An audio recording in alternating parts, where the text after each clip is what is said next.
and we'll start with left mid, and I'll send it to you. It drops off a cliff here, man. I could speak for myself that my winger picks were awful.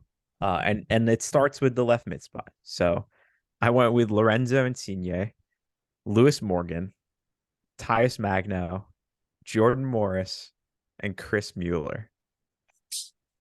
And I had two players break 100 fantasy points as attackers. And one of them Woo! was Insigne.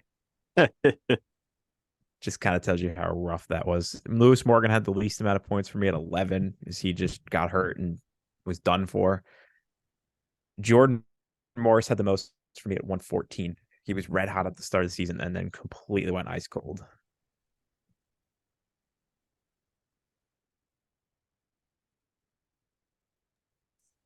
Yeah, you messed this one up pretty good, but it's okay because I followed suit. Um, I started with Alan Velasco, who really was not as good as I thought he would be. In when I looked at his ratings and his numbers and stuff. Diego Fagundes followed. Daniel Shallowy after that, who was my highest scorer at 158. Then Justin Miram and Derek Etienne Jr. Velasco 111. I thought he would be a lot better than that after his, for a guy who was rated the top 22 under 22 guy, when he showed up and he scored less than Daniel Shallowy, who we didn't hear from for like the entire first half of the year. Little disappointing. Diego Fagundes, obviously, we all bought into the Austin hype, and that came to hurt us.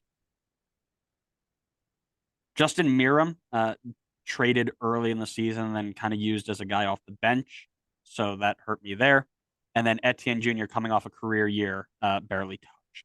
So wonderful, wonderful, wonderful. Shall we really bailed you out there? He did, yeah. I ended up averaging just over 100 points, while your average was 75 for attack. And again, this kind of goes back to we've talked about not being known for our wide players in this league.